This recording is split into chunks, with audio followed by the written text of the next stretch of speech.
یہ ایک بہت اہم چیز ہے جو میں آپ کے سامنے عرض کر رہا ہوں کہ انسان اندر سے کون سے کیریکٹر رکھتا ہے، کون سے اخلاق رکھتا ہے اور کیا برائیاں رکھتا ہے، یہ سب ظاہر کس وقت ہوتا ہے۔ تو انسان کو اللہ تبارک و تعالیٰ نے ویسے ہی ستر پوشی کے ساتھ رکھا ہے، بہت سارے پردے ڈال کر رکھا ہے، برائیاں بھی چھپی ہوئی ہیں، اچھائیاں بھی چھپی ہوئی ہیں۔ لیکن بزرگان دین نے فرمایا کہ اس کی تمام چیزیں ظاہر ہوتی ہیں اس وقت جب انسان غصے میں آپے سے باہر ہوتا ہے۔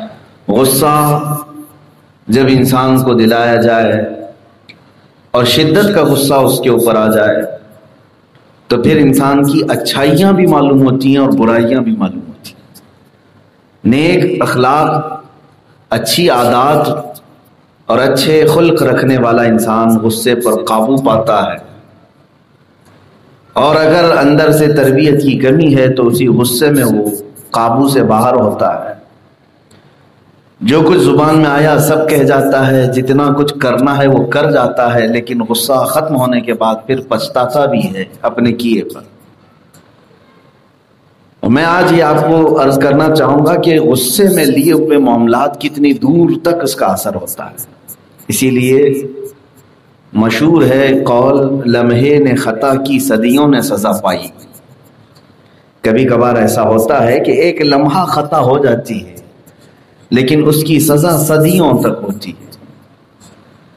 اسی لیے نبی کونین صلی اللہ تعالی علیہ وسلم کے اخلاق کریمانہ میں صحابہ نے جو کوٹ کیا ہے، یہاں تک کہ ایک صحابی ہیں حضرت زید بن سخنہ رضی اللہ تعالیٰ جو یہودی عالم تھے، بہت بڑے عالم تھے، تو کہتے ہیں کہ میں نے ساری نبوت کی علامات دیکھ لیا تھا حضور پر، لیکن دو علامتیں اور باقی تھی مجھے دیکھنی، جو میں نے اپنی کتابوں میں پڑھا ہے، پرانی کتابوں میں، کہ نبی کی صفات اور نبی کے اخلاق میں ایک چیز یہ بھی ہوتی ہے۔ وہ کیا ہے؟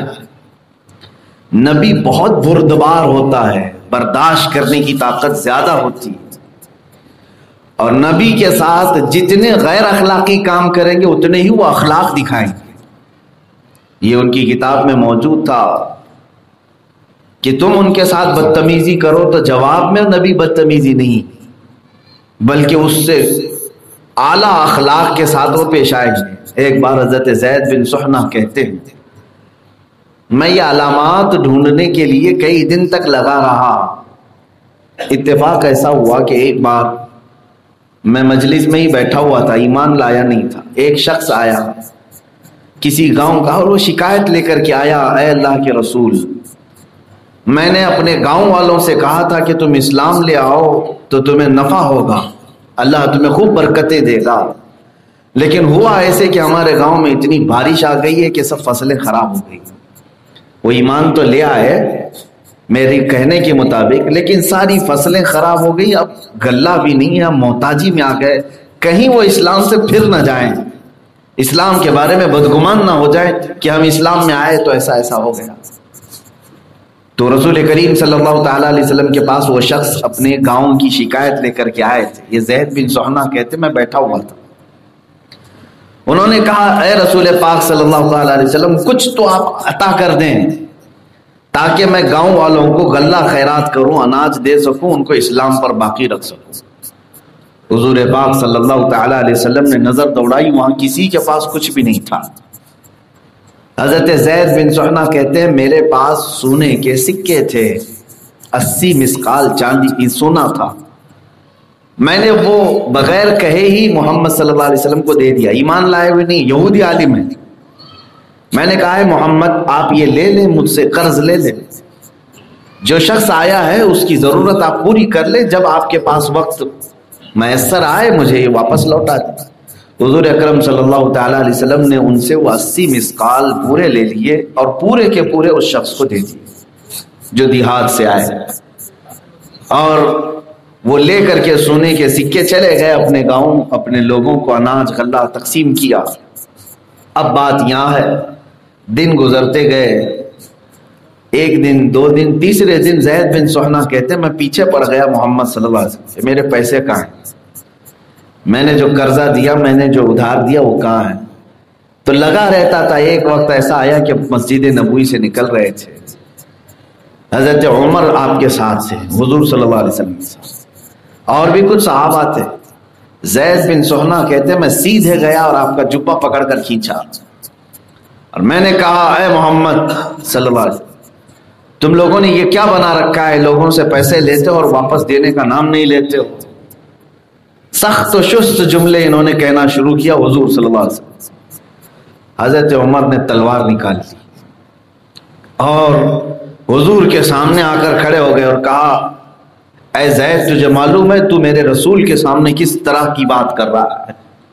اور رسول پاک صلی اللہ تعالیٰ علیہ وسلم سے اجازت چاہیے کہ اے اللہ کے نبی آپ حکم دیں میں اس بدتمیز کی گردن اڑاؤں۔ وقت ہوتا ہے قرض دینے کا اور مانگنے کا طریقہ ہوتا ہے، کیا طریقہ ہے؟ گردن پر تلوار رکھ دی۔ حضور پاک صلی اللہ تعالیٰ علیہ وسلم کے پاس ایسے وزیر ہیں کہ آپ حکم دے دیں ابھی گردن الگ ہو جائے۔ بدتمیزی بھی کیا ہے سامنے والے نے۔ زید بن سہنا کہتے ہیں حضور صلی اللہ تعالیٰ علیہ وسلم نے تلوار پر سے ہاتھ ہٹایا، کہا اے عمر پیچھے ہٹ جاؤ، اور اس کے بعد یہ کہا عمر یہاں تم گردن اڑانے کی بات کرنے کی بجائے ہم دونوں کو بھی نصیحت کرتے ہیں۔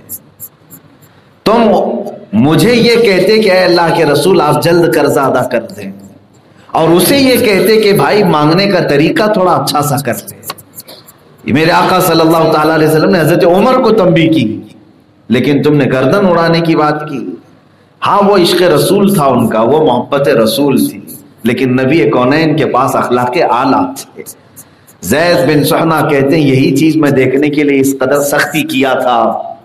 حضور اکرم صلی اللہ تعالیٰ علیہ وسلم اسی شام انہیں بلاتے ہیں اور اپنا قرض ان کا جتنا تھا وہ واپس کیا، اور پھر ان کا پرانا شکر بھی ادا کیا کہ تم نے فلاں فلاں گاؤں والوں کے لیے اتنی مدد کی۔ جبکہ حضرت زید کہتے ہیں میں نے جو کچھ بھی دن میں کیا اس کا ذکر بھی تک حضور اکرم نے نہیں فرمایا۔ پھر حضرت عمر فاروق رضی اللہ تعالیٰ عنہ کو طلب کیا۔ حضرت زید نے کہا یہ پورے 80 مسقال میں نے اسلام کے لیے وقف کی ہے، اور اے عمر آج جو کچھ بھی میں نے کیا وہ انجیل اور تورات میں لکھی ہوئی بات کو پرکھنے کے لیے کیا تھا، کہ میں نے پڑھا تھا کہ رسول کے ساتھ جس قدر بھی برے معاملات کیے جائیں وہ اتنے ہی عظیم اخلاق کے ساتھ پیش آئیں۔ ایگریسو ہونا، غصے میں آ جانا، یہ انسان کے لیے تباہی کا راستہ کھولتا ہے۔ یہاں سے انسان اپنے فیصلہ کرنے کی طاقت کھو جاتا ہے۔ حضور پاک صلی اللہ تعالیٰ علیہ وسلم کے یہ اخلاق کریمانہ پر وہ اسلام لے آئے